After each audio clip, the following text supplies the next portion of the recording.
Hello, नमस्कार दोस्तों, मैं आपका दोस्त विपिन। स्वागत है आपका अपने परिवार पॉइंट क्लासेस यूके पर।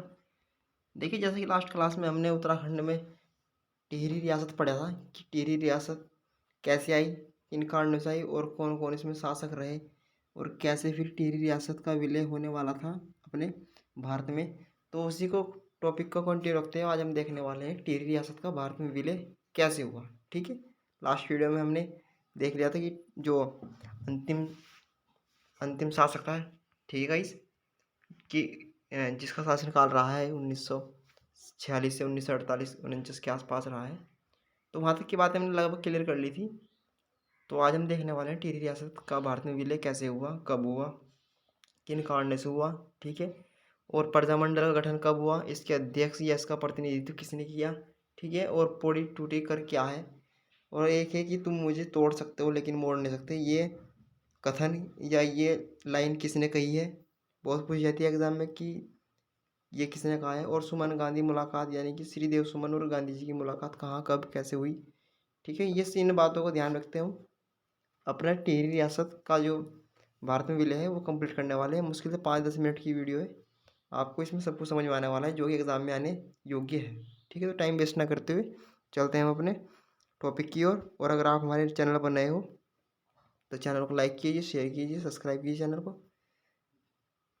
वही चलते हैं अपने टॉपिक की ओर। ठीक है गाइस, चलिए। तो जैसे कि आप देख पा रहे होंगे, मैंने हेडिंग लगा के रखा है उत्तराखंड में, सॉरी टिहरी में, टिहरी का जो विलय है वो किस प्रकार से भारत के अंदर हो जाता है। ठीक है, तो ये बात है करीबन 28 जनवरी 1939 की, इसमें प्रजामंडल का गठन होता है देहरादून के अंदर। देहरादून के अंदर प्रजामंडल का गठन किया जाता है, जिसके अध्यक्ष श्री देव सुमन रहते हैं। आगे देखने वाले हम। ठीक है, यह प्रतिनिधित्व इसका कौन करते हैं, श्री देव सुमन। इसका प्रजामंडल का गठन किस लिए होता है ये भी देखना जरूरी है हमारे लिए। तो वैसे आप देख पा रहे होंगे यहाँ पर दो कर हैं, एक पौड़ी टूटी कर और एक बड़ा बेकार कर। ठीक है, पौड़ी टूटी कर वस्तु वस्तु के आयात निर्यात पर कर लगने वाला कर था, जिसके खिलाफ ही ये प्रजामंडल का गठन किया गया। दूसरा है कि आपका जो ऑफिसर्स होते हैं, जो आपके सैनिक होते हैं, उनकी सैलरी के लिए जो कर लिया जाता था वो आम जनता से लिया जाता था। उसको रोकने के लिए कि ऐसा ना हो और वस्तु के आयात निर्यात पर कर ना देना पड़े, इस वजह से प्रजामंडल का गठन किया गया, जिसके अध्यक्ष या प्रतिनिधित्व जो कर रहे थे वो थे आपके श्रीदेव सुमन। ठीक है, श्रीदेव सुमन आप देख पा रहे होंगे 1939, और यहाँ पे 1939, क्योंकि यहाँ पर 1939 में प्रजामंडल का गठन किया गया है। तो गाइस इसी मसले को ध्यान रखते हुए गांधी जी, श्रीदेव सुमन और गांधी जी की मुलाकात होती है वर्धा आश्रम महाराष्ट्र में। ठीक है, वर्धा महाराष्ट्र के अंदर पड़ता है, वहाँ पर श्रीदेव सुमन गांधी जी की मुलाकात होती है।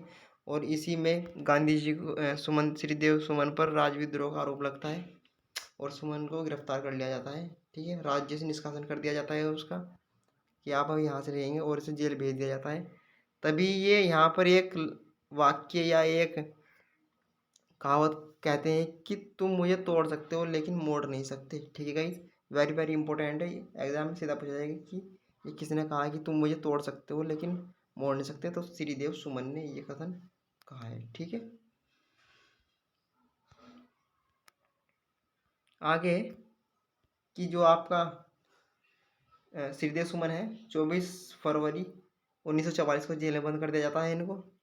और जेल के अंदर ही क्या कर देते हैं, हड़ताल कर देते हैं 84 दिन तक, और अनशन यानी कि बिना खाए पिए रहते हैं, हड़ताल कर देते हैं 24 दिनों के लिए। और फिर उसी के चलते इनकी जब मांगे पूरी नहीं होती है या कोई इनका रिजल्ट नहीं आता है, तो 24 जुलाई 1944 को क्या हो जाते हैं, ये शहीद हो जाते हैं, इनकी मृत्यु हो जाती है।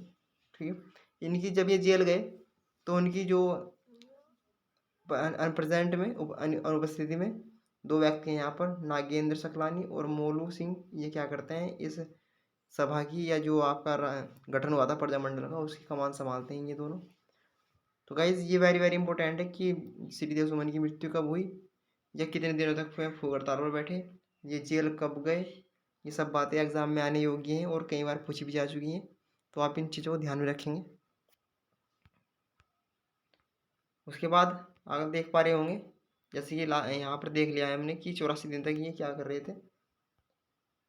जब 24 फरवरी 1944 को ये जेल में बंद कर दिए गए तो उनके बाद जब मृत्यु हो गई थी इनकी 25 जुलाई 1944 को। तो उसके बाद सरकारों पर दबाव हुआ, गवर्नमेंट पर सब दबाव हुआ और इसी के चलते अगस्त में 1949 में क्या कर दिया गया था, टिहरी रियासत का भारत के अंदर विलय कर दिया गया था।